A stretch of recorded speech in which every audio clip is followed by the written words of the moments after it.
O Trilhas da Democracia de hoje recebe o ex-presidente da União Nacional dos Estudantes entre 1969 e 1971 e fundador da organização não governamental Agricultura Familiar e Agroecologista, o economista Jean-Marc Vanderweide.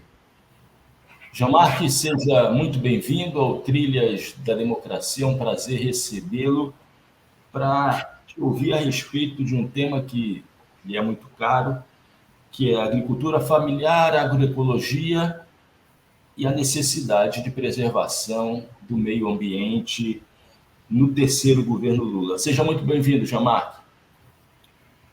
Obrigado, Marco. Fico muito satisfeito de estar aqui com você e com todo mundo que está nos ouvindo ou vendo. Jean, você foi membro do CONDRAF, o Conselho Nacional de Desenvolvimento Rural Sustentável, que foi criado em 2003, e foi um dos principais formuladores do PRONATER, o Programa Nacional de Assistência Técnica e Extensão Rural na Agricultura Familiar e na Reforma Agrária, que foi criado no ano de 2005. Antes da gente olhar para frente, eu gostaria de ouvir um balanço da tua parte desse período de 20 anos, na verdade, os 14 anos dos dois governos Lula e do governo e meio da ex-presidenta Dilma, e os 6 anos de governo Temer e Bolsonaro, nesse campo da agricultura familiar e agroecologia. Eu gostaria de te ouvir a respeito dos avanços e retrocessos que caracterizaram essas 2 décadas. Por favor, Jean. Vamos lá. Para começar, a gente tem que situar a agricultura familiar no contexto mais geral da agricultura brasileira como um todo. E nesse período longo, e o período anterior, inclusive, do governo Fernando Henrique, o que prevaleceu nas políticas governamentais foi o apoio ao agronegócio, que teve praticamente todas as vantagens, todas as possibilidades em termos de isenção de impostos, de vantagens de todo tipo, crédito facilitados, anistias a dívidas, enfim, todo um conjunto de políticas que favoreceram muito o agronegócio e que, inclusive, faz com que muita gente diga que, para uma propaganda que diz que agretec, agropop, agretudo, quer dizer, ele é tudo isso com um apoio monumental do Estado. Ele, se fosse em situação normal de concorrência, ele não estaria tão bem assim. Agora, isso prevaleceu em todos os governos. A diferença no começo do governo Fernando Henrique, no final do governo Fernando Henrique e depois do governo do Lula e da Dilma, é que se abriu um espaço que foi único na história do Brasil, em que se tratou a agricultura familiar como uma coisa importante que mereciam políticas específicas, que começaram com a criação do MDA no governo Fernando Henrique, o PRONAF, em particular, política de crédito, e depois política de assistência técnica, que foram os 2 grandes motores das políticas de apoio à agricultura familiar. O Fernando Henrique começa essa política de crédito, que foi extremamente expandida, multiplicada por entre 8 e 10 vezes em termos de volume de recursos, no governo do Lula e no governo da Dilma. Então, houve uma série de propostas na área de crédito, na área de assistência técnica, na área de seguros, na área de compras públicas, em particular, que deram força, procuraram dar um suporte, quer dizer, maior para a agricultura familiar. O efeito dessas políticas da agricultura familiar, quer dizer, é que ela, por um lado, tem uma série de elementos positivos, por exemplo, você tem setores da agricultura familiar que ganharam dinheiro, que melhoraram, que ascenderam socialmente e financeiramente, sobretudo na região sul do país, mas não só, mas que teve uma série de outros elementos complicados, que estão sendo ainda pouco analisados, pouco discutidos. Eu acho que um deles é que, sobretudo nessa região sul, onde houve esse processo, digamos, de maior sucesso nas políticas públicas, você tem uma conversão da agricultura familiar que era uma agricultura diversificada na sua grande maioria dos casos. Eu trabalhei um longo tempo no sul do Brasil, no Paraná, em particular, nós tínhamos um projeto grande, e você vê uma uniformização de produtores que eram produtores multicultores, que produziam sobretudo para alimentação. Eles, pouco a pouco, à medida que o crédito e a assistência técnica vai estimulando, eles vão se convertendo em monocultores e vão se convertendo ao que é o lado mais lucrativo, digamos, da agricultura convencional, inclusive, do próprio agronegócio, e se constituíram em produtores voltados para commodities que não são alimentares, são para alimentar gado, né? Alimentar gado, alimentar galinha, alimentar porco, e, sobretudo, se transforma na produção quase que centralizada em milho e soja. Enquanto que a produção alimentar cai. Ao longo desse tempo todo, você vai num processo em que a produção de arroz, produção de trigo, produção de mandioca, produção de milho para alimentação humana vai diminuindo, do ponto de vista de volume de produção, e o próprio crédito tomado pelos agricultores vai cada vez mais se convertendo num crédito, mais da metade do crédito dirigido para a agricultura familiar acabou ficando, no final do período, centrado em financiar soja e financiar milho para commodities, para a produção de ração, né? Então, você tem um impacto negativo do ponto de vista do balanço alimentar do país. Nós passamos a ser um país mais dependente de importações, e com uma das coisas que hoje você percebe, até todo mundo percebe quando faz compras de alimentos, é que você tem um aumento de preços alimentares que vai muito acima da inflação o tempo todo. E é inevitável que assim seja, porque você tem uma agricultura que passa a ser toda ela balizada pelo você pode chamar pelo mercado mundial.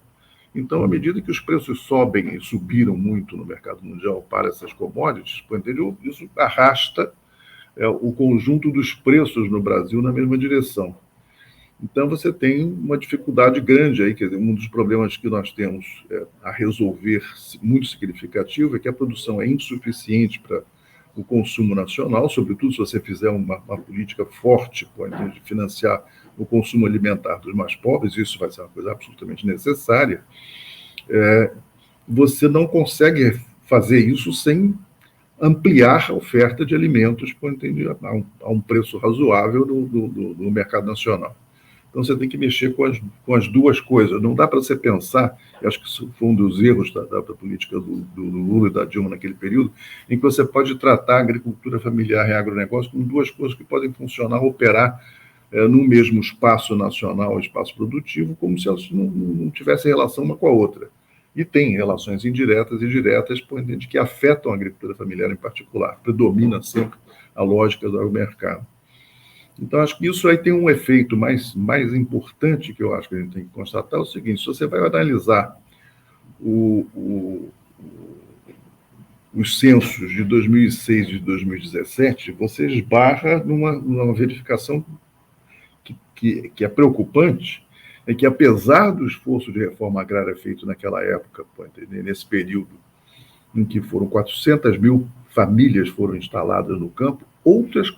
No balanço geral, tem menos 400 mil agricultores no censo de 2017, de agricultores familiares. Isso significa, fazendo o balanço de quem sai e quem entra, que 800 mil famílias deixaram o campo. 400 mil entraram e 800 mil saíram. Então, você tem um balanço negativo de 400 mil. Isso indica que essas políticas fracassaram do ponto de vista de você fortalecer a agricultura familiar. E acho que isso é muito importante ser feito, essa avaliação e a constatação, para você pensar no que você vai fazer. Se você vai fazer políticas de mais do mesmo, os problemas vão se agravar.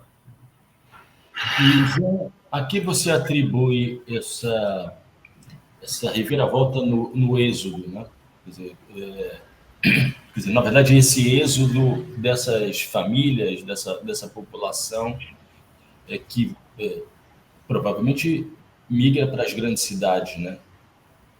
Com certeza. Eu acho que o elemento principal é a orientação do próprio crédito e da assistência técnica, que praticamente se dirigiu a você fortalecer o uso de um modelo produtivo que é um modelo convencional. O crédito para soja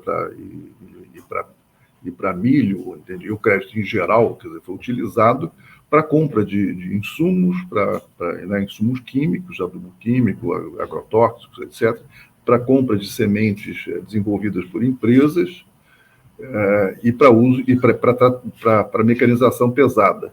Então você tem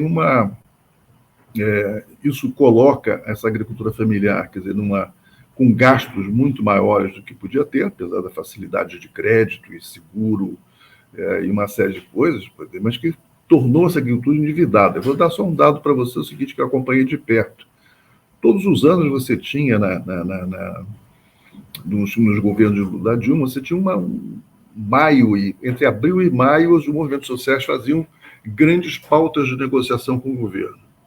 Eu diria que a partir de 2005, a principal reivindicação colocada, assim, a primeira, praticamente em todas essas negociações, seja pela CONTAG, seja pela FIETRAF, seja pelo MST, estava dirigido para anistia de dívidas, refinanciamento de dívidas, ou seja, o problema do endividamento da agricultura ficou muito pesado, e isso é o fator principal que faz sair muita gente. Não é só esse. Em outras regiões, esse não foi o problema principal. No Nordeste, você tem outras razões, envelhecimento da população, você tem população rural, dos produtores, você tem questões ambientais, questões de seca, perdas provocadas por outros fatores que dão os fatores vinculados ao crédito e ao financiamento. Mas eu diria que foi forte. Eu vi isso no Paraná, regiões que a gente trabalhou, inclusive, que a gente tinha milhares de agricultores trabalhando na área da agroecologia, e viraram-se, com facilitação do acesso ao crédito, eles voltaram-se para esse modelo mais convencional de produção, modelo agroquímico, de modo mecanizado, e foram se endividando e se encalacrando. Teve uma parcela que se deu bem, como eu falei, né, que como os próprios agricultores dizem, uma parcela que enricou, mas você tem muita gente que quebrou. No Paraná, eu cansei de ver as pessoas parando de produzir, inclusive, ou saindo, vendendo terra, ou se tornando rentistas, que eles passam a alugar as suas terras para proprietários médios ou maiores, vizinhos, que passam usar suas terras para fazer a mesma coisa. Soja, etc. Por acaso, você tem os números referentes ao orçamento durante os 14 anos de governo do PT? A média do orçamento do Ministério da Agricultura e do Ministério do Desenvolvimento Rural, e mais ainda, né? Você tem algum dado sobre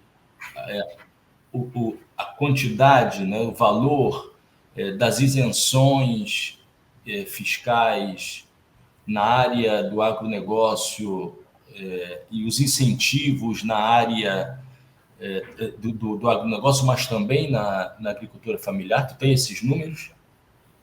Em detalhe, não, porque teria que, inclusive porque esses números variam ao longo do tempo, teria que olhar isso com mais cuidado. Mas, de forma geral, você faz a conta principal a fazer, digamos, no impacto, está mais no crédito do que no orçamento dos ministérios. O orçamento do Ministério da Agricultura não é muito grande, porque o crédito não entra como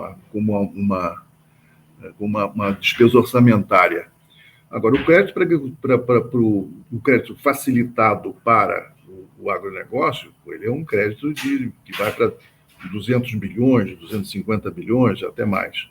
O da agricultura familiar, no auge, sendo o maior crédito que o Pronaf deu para a agricultura familiar, ficou na fase de 29 milhões. Né? É bem menor do que foi para o agronegócio. Também é um crédito facilitado, também é um crédito com subsídios, mas o subsídio do agronegócio é infinitamente maior. O subsídio do agronegócio se conta na margem alguma coisa em torno de 20 bi, né, anualmente, para o agronegócio. Mas teria que analisar esses dados com mais detalhe. Mas tem uma quantidade grande, quer dizer, por exemplo, os caras não pagam impostos em relação ao uso de agrotóxicos, não pagam em relação ao adubo químico, entende? Enfim, e tem subsídios de crédito também, entende? Enfim, tem todo um conjunto de fatores importantes. A gente vai mais à frente falar sobre isso, mas me parece que tanto Lula, quanto Miguel Rosseto, quanto os cabeças do PT realizaram essa autocrítica, ou pelo menos tem sido noticiado uma autocrítica em relação à necessidade de aumento dos valores dos incentivos no campo exatamente da assistência técnica, né, e dos créditos para a agricultura familiar. Mas a gente vai voltar a falar sobre isso, Jean. Jean, a gente tem falado, você tem falado até agora dos 14 anos do PT, né?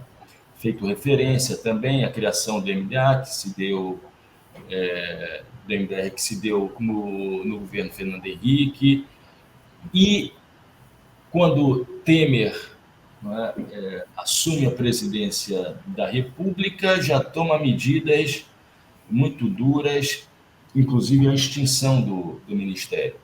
O que acontece nesses 6 anos?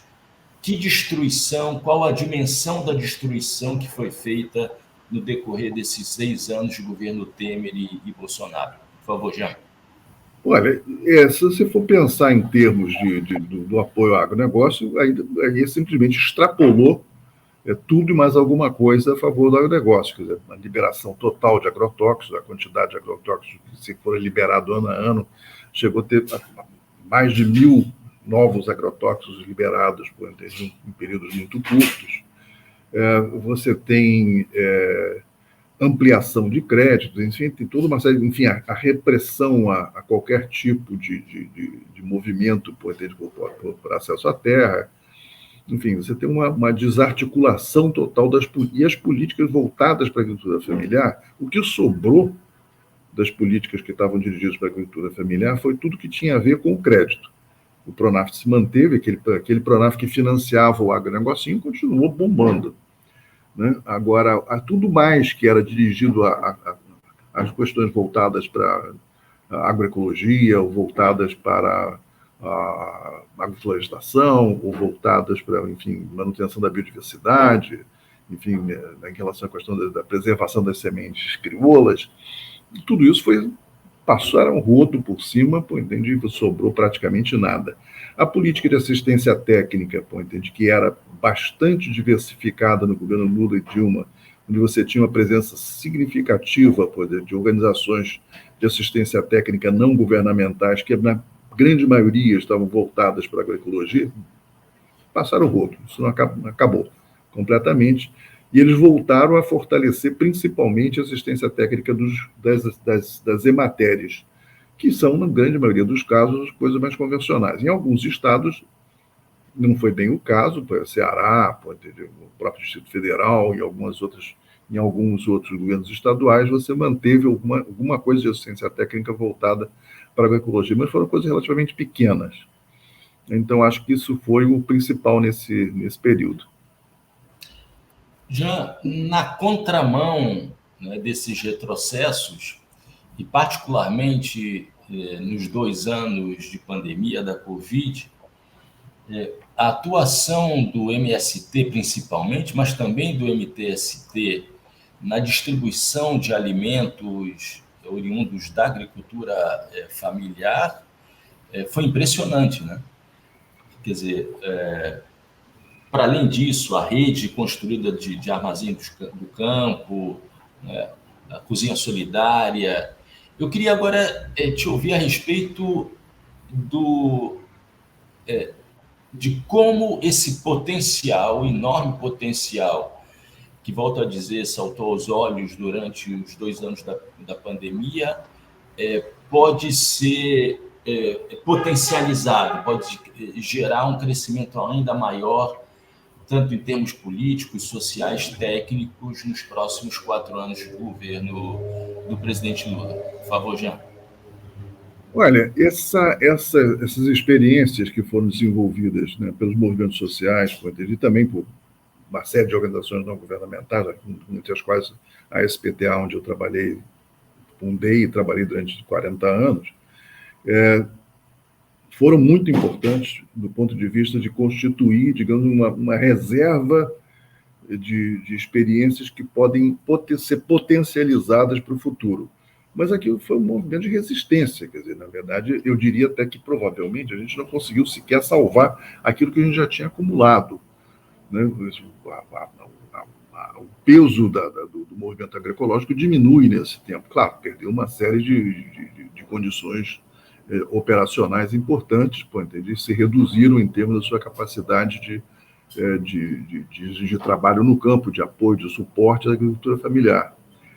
Mas são, certamente, eu acho que tem, em particular, eu diria, essas experiências de produção orgânica e agroecológica voltada para a produção alimentar, quer dizer, foram extremamente importantes. Acho que são exemplos que se consolidaram em muitos casos, que você pode usar, e isso é fundamental, quer dizer, como eu diria assim, como um roteiro, quer dizer, o que deu certo e o que pode ser potencializado. Eu acho que esse lado é um acúmulo significativo. Eu diria que o MST, particularmente, fez um trabalho extremamente importante nesse período e que tem que ser reconhecido. João, eu te convido agora a olhar para frente, né? Foi criado o Núcleo de Desenvolvimento Agrário, que compartilha o mesmo, digamos, campo com o núcleo da agricultura e também o núcleo da pesca. Me corrija, por favor, se eu estiver enganado, né? E são cerca de 10 nomes, entre 10 e 12 nomes, que compõem esse núcleo da equipe de transição. Você certamente sabe quem são os nomes, sabe quem são as pessoas que compõem. Como eu disse agora há pouco, né, o ex-ministro do Desenvolvimento Agrário, o deputado estadual Miguel Rossetto, além do ex-presidente, do presidente eleito Lula, já afirmaram a reconstrução do Ministério do Desenvolvimento Agrário, apesar de integrantes do núcleo da agricultura terem dito que não há consenso em relação a isso, a essa criação. Então, eu gostaria de te ouvir a respeito, levando em consideração os integrantes do núcleo de desenvolvimento agrário, levando em consideração a proposta de recriação do Ministério, você fica mais otimista, menos otimista daquilo que você ouviu, das declarações que você ouviu sobre o que está sendo proposto pelo núcleo? Você fica mais otimista, mais pessimista em relação aos 4 anos que vem por aí? E, acrescentando, na hipótese da recriação do Ministério, a sua estrutura deve ser a mesma do período dos 14 anos do governo Lula e também da sua criação pelo Fernando Henrique, ou tem que haver uma nova estrutura, levando-se em consideração aquilo que aconteceu e a autocrítica feita em relação aos anos de governo do PT? Por favor, Jean. Olha, eu acho que, para começar, o grupo de transição na área da agricultura familiar, esses 11, 12 nomes, porque todos eles são nomes mais políticos, que a grande maioria são representantes dos movimentos sociais, que têm, enfim, uma responsabilidade política em definir as macro-orientações que são dadas. E isso é correto. Eu acho que quem tem que tomar decisões, nessa transição são realmente... o foco político é muito importante, isso você não entrega essas coisas para a decisão de técnicos. Os técnicos estão aí para assessorar, dar ideias, propostas, digamos, alternativas, balizar diferentes tipos de soluções para que essa equipe, digamos, política tome decisões em relação aos rumos a serem tomados. Essa comissão, até agora, pelo que eu pude receber e identificar, eles tiveram, na verdade, o que eles fizeram foi uma macro-organização dos temas, né? teve uma reunião grande, enorme, com 1.000 pessoas, 2 dias atrás, feita por esse grupo, onde eles procuraram ouvir as pessoas, quer dizer, embora seja uma coisa muito complicada, você ter 1.000 pessoas dentro de uma coisa, uma parcela pequena que consegue se manifestar. Mas, de qualquer forma, era uma tentativa de dar uma sensibilizada, de assim, olha, nós estamos fazendo isso, nós estruturamos são esses os temas que nós estamos trabalhando, e esses temas foram recolhidos, fundamentalmente, de alguns documentos base dos próprios movimentos sociais. Né? Então, eles cobrem todos os diferentes aspectos que possam interessar o mundo rural, não só o agrícola, o mundo rural em geral, inclusive dos trabalhadores assalariados, de uma série de outras questões na área de educação, questões na área de sanidade, questões na área de... Enfim, é bastante variado a temática. A questão maior, quer dizer, por isso que eu não estou nem otimista nem pessimista, porque nós não entramos ainda nas substâncias. Quer dizer, acho que a primeira coisa importante a fazer nesse grupo, com assessores, sem assessores, não sei quem são os assessores, isso, na verdade, eu não consigo saber, que estão trabalhando com essa coordenação política, é avaliar o que se fez. Quer dizer, ou você tem uma visão clara de que a gente tropeçou com todas as boas intenções do mundo, mas os efeitos foram efeitos complicados. Se você não tem uma avaliação crítica do que foi feito, você acaba fazendo mais do mesmo. E mais do mesmo vai ser um problema, aí vai ser realmente um problema grave. Eu acredito que isso não vai acontecer.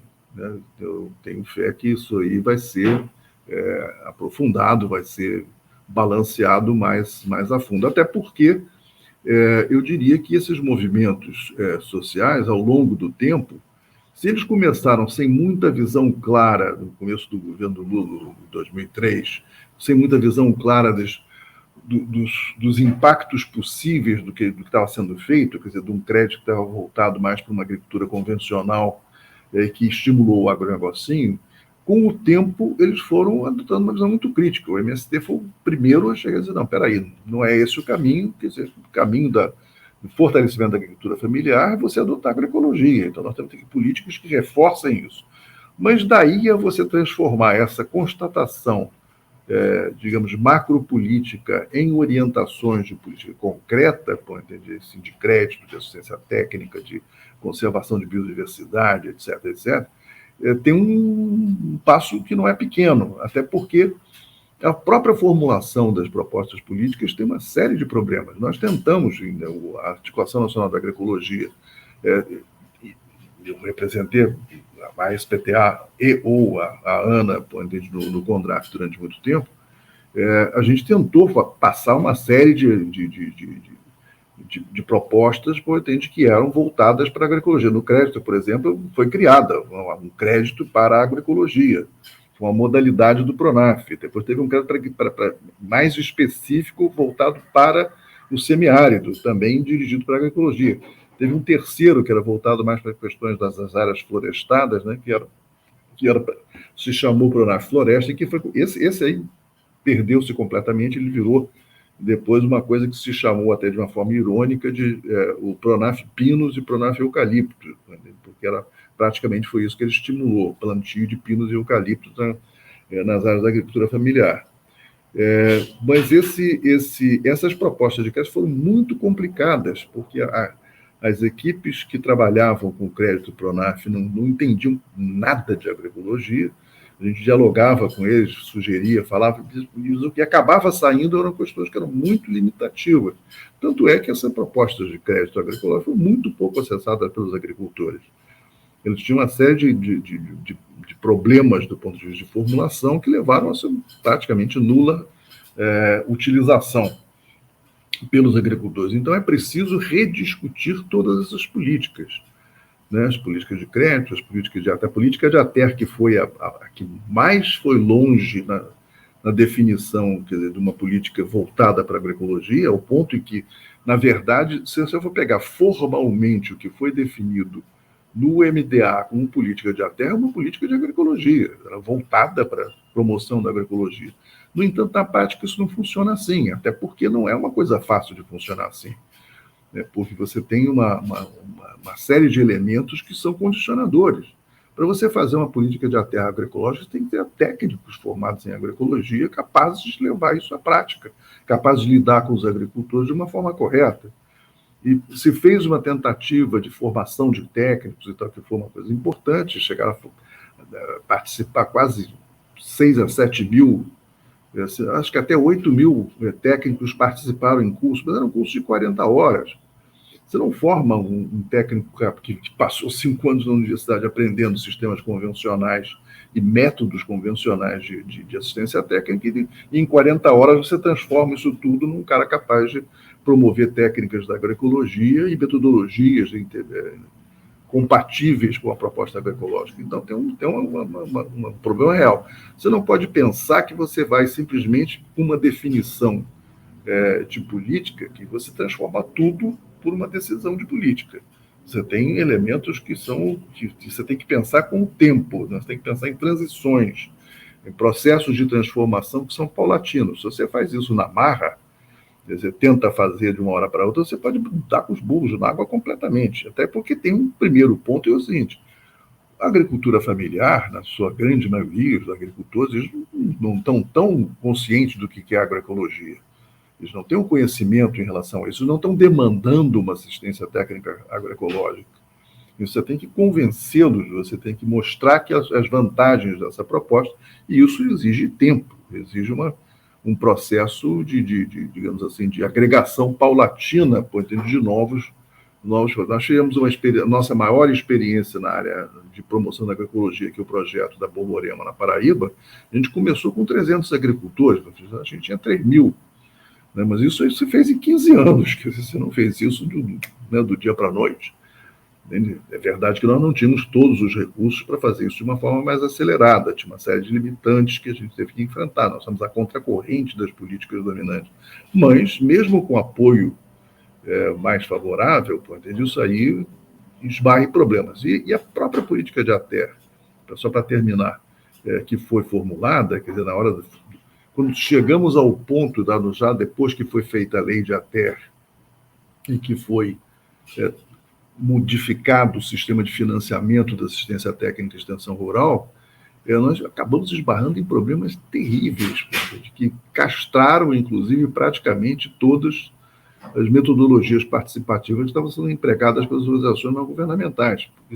E não é por maldade de ninguém, é porque a legislação é uma série de entraves. Né? Você sai de um sistema de contratos para um sistema de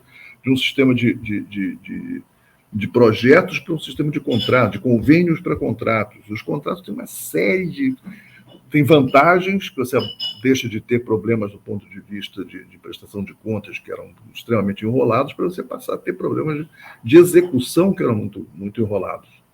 Então, você tem que rever essas coisas todas. Essa política de ATER tem que ser virada pelo avesso. Você tem que montar uma coisa muito mais flexível, que permita, de fato, que esses elementos metodológicos sejam preservados e até generalizados, fortalecidos, utilizados por mais gente. Isso não é uma coisa que você possa fazer também do dia para a noite. Esse é um dos impasses para o futuro. Eu tenho perfeita consciência que a única forma de você produzir de uma forma saudável do ponto de vista tanto do produto quanto do ponto de vista das relações com o meio ambiente é a agroecologia. Mas também tenho consciência de que você não faz isso de uma hora para outra. Você tem que ter um esquema de transição aí que significa que você vai ter que ter praticamente 2 políticas que vão ser simultâneas. Você não vai de uma hora para outra. Se você chegar amanhã e dizer, vamos supor, vamos fazer agroecologia, então todo o crédito vai ser voltado para a agroecologia. Vai ter um impasse com uma parcela significativa da agricultura familiar que não sabe o que é isso, não está fazendo outra coisa. Então você vai ter que conviver com políticas que não são... digamos aqui, tem até algumas contradições entre si, mas que faz parte da realidade que a gente tem. Né? Eu acho que o problema é você dar muito mais ênfase na promoção da agroecologia, de forma que ela possa ir se expandindo e ampliando, quer dizer, a sua base de agricultores. Isso tem a ver com tanto a formação de técnicos, como o tipo de financiamento da extensão rural, como o próprio sistema de crédito ser um sistema que também, e de compras governamentais, que facilite e que fortaleça, leve os agricultores a se sentir atraídos a produzir em vez de produzir ração, e produzir alimentos, e alimentos saudáveis baseados na agroecologia. Isso digamos, uma sintonia fina que o próximo governo vai ter que fazer. João, eu queria acrescentar um novo tema que também é muito caro e que se relaciona intimamente com a agroecologia, a agricultura familiar, se relaciona com a nossa sobrevivência, na verdade, né? Que é a crise climática. Você escreveu no dia 13 de novembro um artigo intitulado Tudo o que não discutimos nessas eleições, mas que vai cair sobre nós no curto prazo. Eu gostaria de dialogar contigo sobre esse teu artigo, a começar, né, te pedindo para que fale para os nossos ouvintes, os nossos espectadores,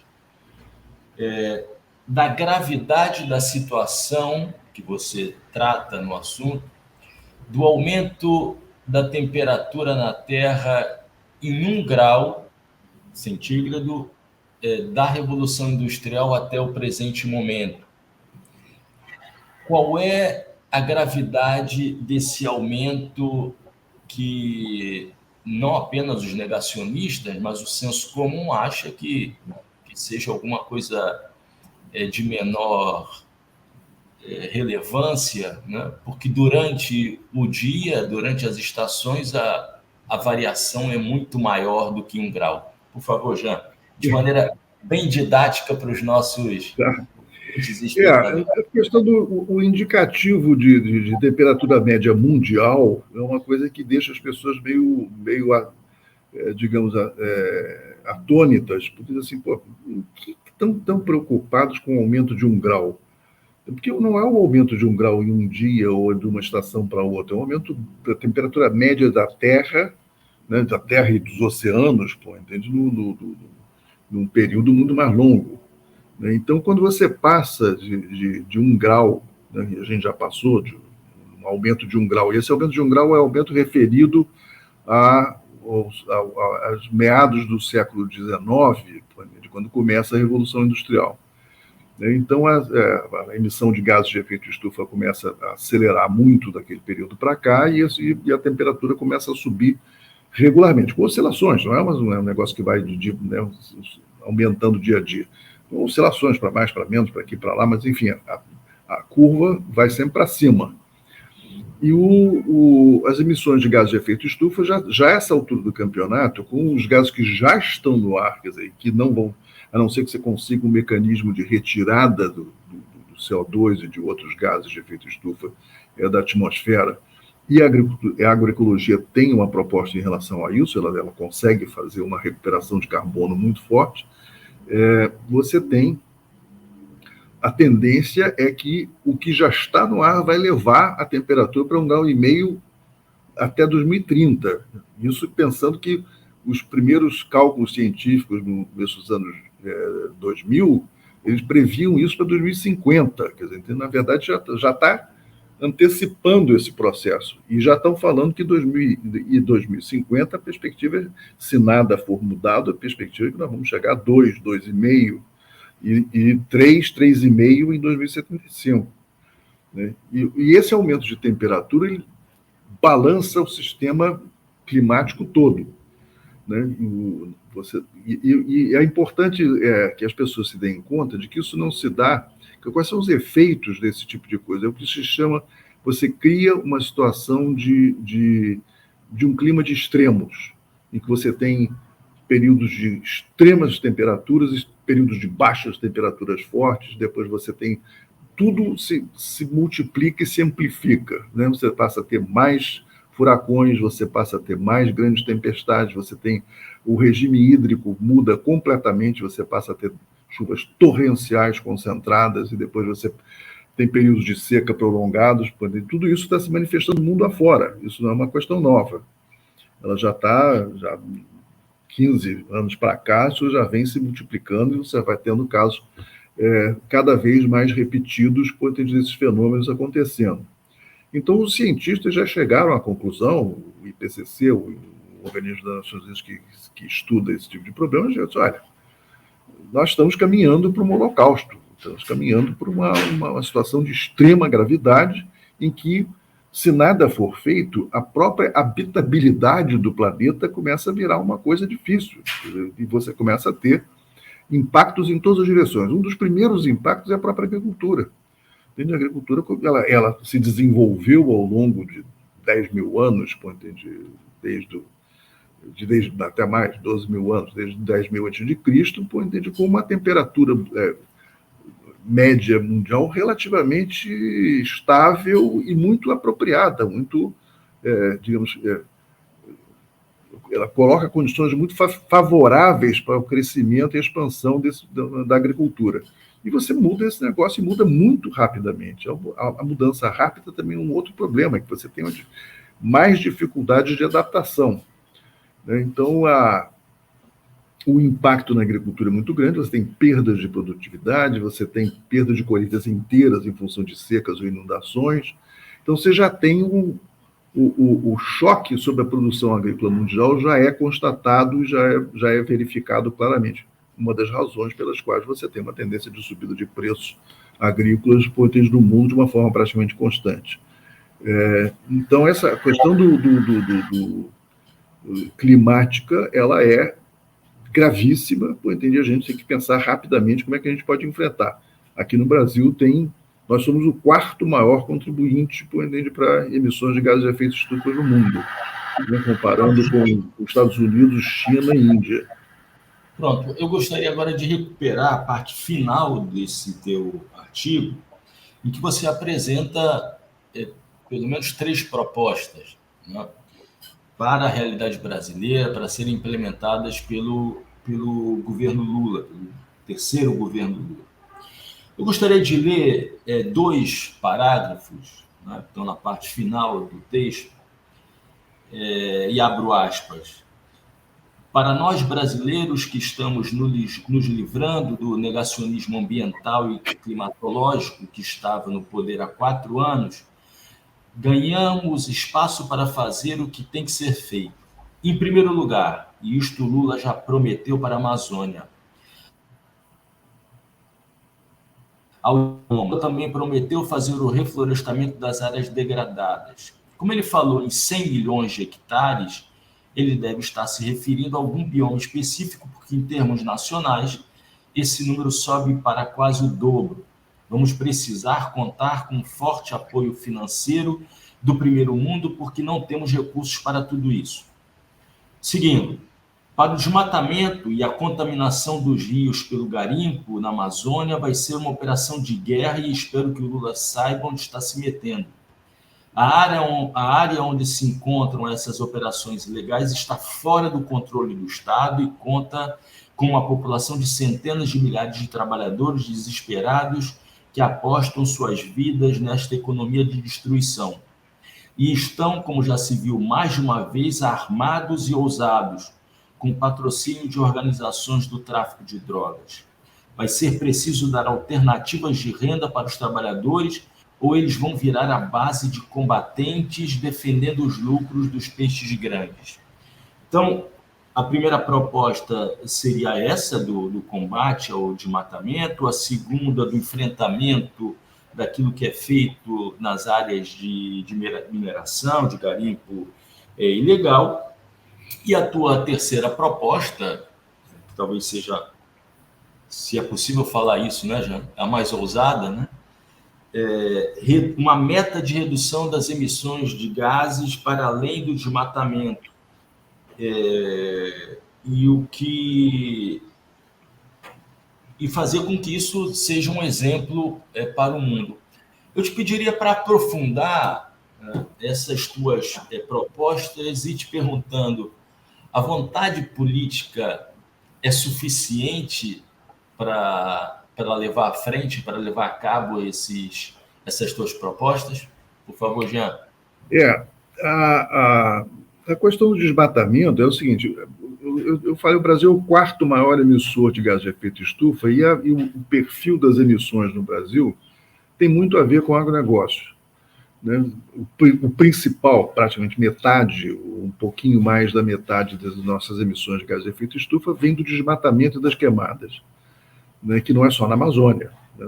A gente viu nos últimos anos como é que isso aí pegou, metade do Pantanal ardeu, na Caatinga você teve, né, um efeito grande, você tem o desmatamento e o processo de queima de resíduos e de matas, né, que não é só o resíduo do desmatamento que é queimado, que é gigantesco, mas não é só. O agronegócio tem uma contribuição específica de emissão de gás de efeito estufa que não tem a ver com a modificação do uso do solo. Nos sistemas convencionais, você tem uma emissão pesada de gases de efeito estufa, né? Inclusive gases de efeito muito prolongado e até um efeito muito maior do que o CO2, o N2O, ele é o óxido nitroso, ele tem um efeito potencialmente maior do que o do próprio CO2. E isso aí tem a ver com o uso de adubo químico, tem uso, né, sobretudo o uso de equipamentos que emitem, né, equipamentos motorizados que emitem gases a partir do uso de combustível fóssil. Enfim, essa parte aí, mundialmente, se considera que a agricultura convencional é responsável diretamente, sem falar na parte de desmatamento que ela também provoca, ela representa 28% a 29% de todos os gases de efeito estufa. Incluindo o desmatamento, isso passa para 39%, 40%. Se você for considerar toda a cadeia produtiva do agronegócio, né, da mudança do uso do solo até a mesa do consumidor, ou da indústria que usa produtos de origem agrícola, você tem estatísticas que apontam que nós estamos em 50% de tudo que é emitido de gás de efeito estufa tem a ver, direto ou indiretamente, com o agronegócio ou com o sistema alimentar. E isso, no nosso caso especificamente, a decisão já tomada pelo Lula, inclusive, ela foi mais ampla do que eu esperava no começo. As primeiras vezes que ele se referiu, ele estava se referindo à Amazônia, né?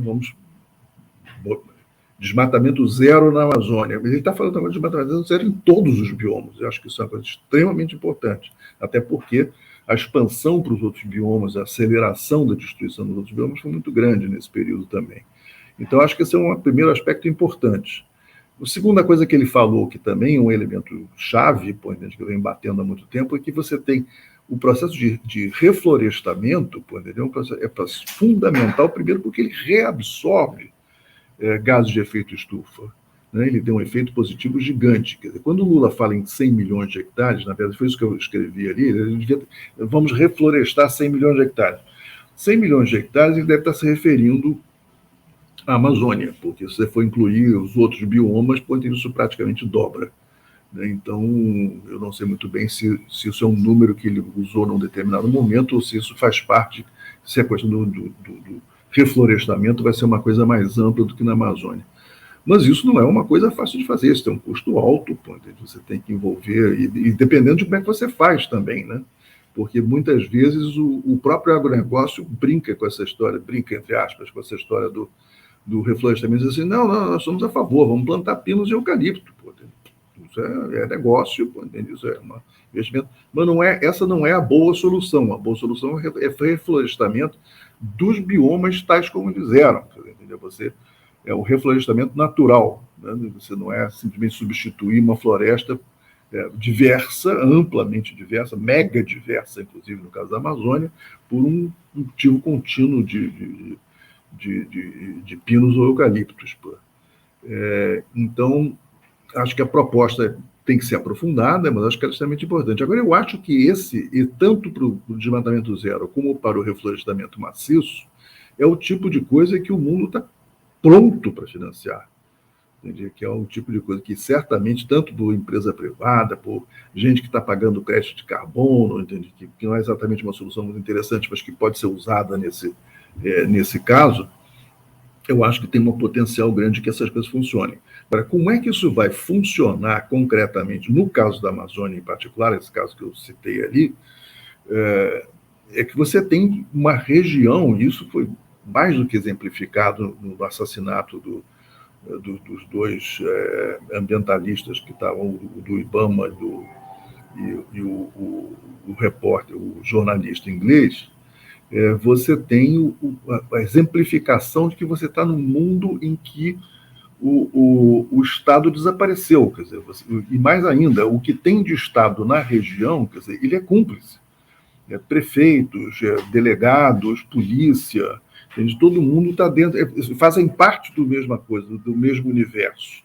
E é muita gente, é gente para burro, quer dizer, só os números calculados, que são números que são volta e meia chutados, e eles são oscilantes também, mas que alguns estudos indicam que você tem 300 mil garimpeiros e um número não identificado de grileiros, de gente que está desmatando para tirar madeira.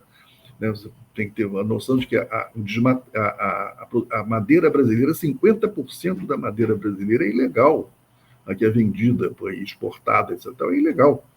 Então, você tem muita gente envolvida nisso aí. Então, não basta simplesmente dizer, não, vamos botar o IBAMA lá em cima, vamos reforçar os instrumentos de controle, que é fundamental, que eles foram desmantelados, mas eles vão precisar de uma força armada de apoio. Porque isso que eu falaria, você, tanto no teu artigo quanto agora, você já afirma que são necessários, por um lado, o apoio internacional. E isso pode ser uma boa notícia, né? Quer dizer, pode gerar um apoio, uma sustentação internacional ao governo Lula. Né? Com certeza. Mostrado realmente as boas intenções e políticas que levem à frente essas boas intenções. Mas a grande questão, talvez o que mais me preocupa, é a necessidade da presença de forças federais naquela região, né? Nessas regiões. Né? Exército, Marinha, Aeronáutica, Polícia Federal, né? E esse é um problema para o governo Lula, né? Esse é um problema complicado, muito complicado, porque, na verdade, quando o Bolsonaro, na verdade, o que o Bolsonaro fez ali foi coisa para inglês ver. Né? Quer dizer, botou lá o Mourão à frente de uma força militar nacional, não sei o quê, tal, que não tinha a menor capacidade de intervir. Quer dizer, a intervenção principal, quem sabe como lidar, onde é que estão os focos de incêndio, onde é que estão os locais de desmatamento, e o pessoal do IBAMA tinha esse know-how e tem os instrumentos, inclusive técnicos, para fazer isso. Hoje em dia, tecnicamente, você localiza um foco de incêndio até relativamente pequeno, assim, em tempo imediato. Você sabe, começou a pegar fogo em tal lugar com a dimensão tal, quer dizer, o caso localizado, né? O GPS ali, pimba, em tal lugar, em tal fazenda, com tal acesso, ou seja, o potencial de controle existe, tendo recursos para fazer isso. Agora, outra coisa é você chegar lá no lugar e você enfrentar gente que está armada, né, porque o Bolsonaro armou todo mundo, entende? E que está disposta a resistir, está disposta a não deixar fazer. Esses caras já queimaram helicóptero do IBAMA. Eles fizeram um atentado terrorista, foram numa garagem de helicópteros lá, tacaram fogo em 2 helicópteros. Entende? Então, é uma gente que está disposta ao enfrentamento. E tem cumplicidades locais. Então, você precisa de uma intervenção federal maior. E, para isso, você tem que ter uma retaguarda das Forças Armadas para fazer isso. Ou você cria uma força específica para fazer isso. Existiu uma proposta, o Mink fez essa proposta de criar uma guarda florestal do Estado, do governo federal, para intervir. Mas isso é uma coisa que leva muito tempo para fazer. Porque se você quiser entrar, quer dizer, bloqueando, você tem que ter um acordo com as Forças Armadas para fazer isso. E se esse acordo é uma coisa possível, vamos ver. Faz parte do contencioso aí, que não é pequeno, entre o novo governo e as Forças Armadas. Nós estamos chegando ao fim dessa entrevista, mas eu te pediria para fazer as suas últimas considerações, na expectativa de, em breve, nós nos reunirmos de novo para que você faça uma análise da conjuntura desse período em que aqueles que foram derrotados nas urnas continuam como vivandeiras, né, dos militares, dos golpistas, à frente dos quartéis. Mas eu te pediria, nesse momento, que você fizesse as suas considerações finais acerca da importância fundamental da agricultura familiar, da agroecologia, no terceiro governo Lula. Por favor, Jean. Eu vou centrar num aspecto específico que não dá para falar do geral. Eu defendo, há algum tempo defendi isso já com o Rosseto ministro, foi em 2004, a proposta da criação de um fundo voltado para o financiamento do desenvolvimento agroecológico, que é um fundo onde você tivesse recursos suficientes para financiar projetos de desenvolvimento localizados sem as travas que você tem no acesso a recursos em geral. O que você tem hoje, por exemplo, nos nossos projetos na Paraíba? Se você quer tocar um programa de desenvolvimento, você precisa acessar o crédito, que tem uma política. Acessar a política de ATER, que é outra política. As políticas de compra, que é uma terceira, de compras governamentais, que é uma terceira coisa. Políticas voltadas de biodiversidade, seguros.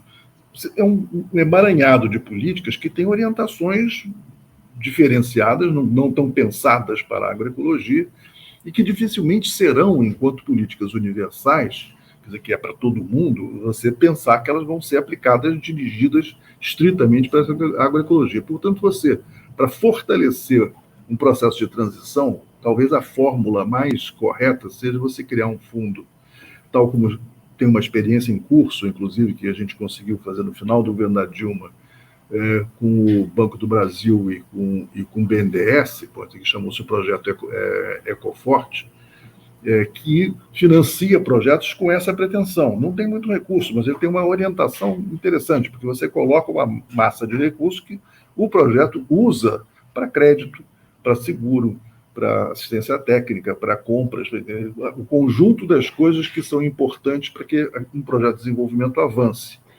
Então, esse tipo de coisa pode ser potencializado. O Ecoforte é um programa de 20 milhões de reais por ano, que é um peteleco em relação às necessidades. Você pode ter uma coisa que funcione, que deixe uma possibilidade, quer dizer, de já ter uma ampliação importante da agroecologia no mundo rural, da agricultura familiar, nesses próximos 4 anos, e que, na sequência, você possa começar a pensar na universalização dessas políticas. Então vamos ampliar esse negócio para o conjunto da agricultura familiar, dar um salto. Esse salto, nesse momento, não é possível, mas eu acho por isso que eu acho que tem que concentrar mais, quer dizer, os recursos nessa direção. E, finalmente, quer dizer, uma coisa mais bem geral em relação a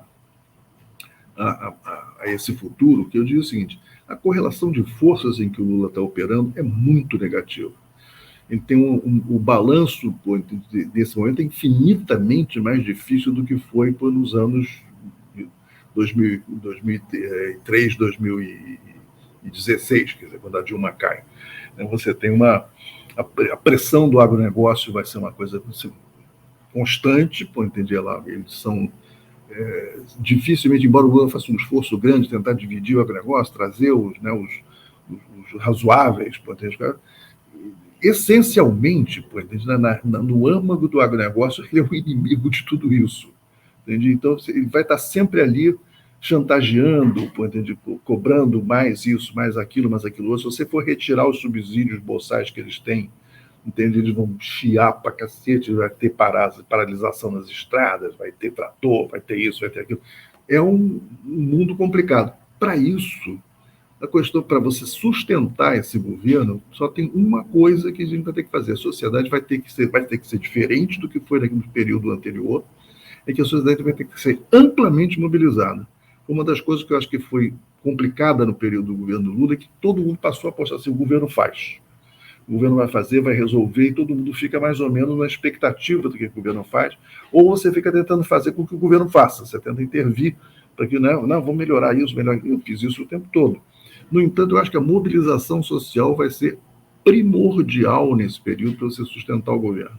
Esse não é um governo que chegará ao fim sem ele ter uma amplíssima mobilização da sociedade para sustentá-lo. Acho que essa é a questão fundamental que a gente tem pela frente agora. Jean-Marc van der Weyde, economista, ex-presidente da União Nacional dos Estudantes entre 1969 e 1971 e fundador da organização não governamental Agricultura Familiar e Agroecologia.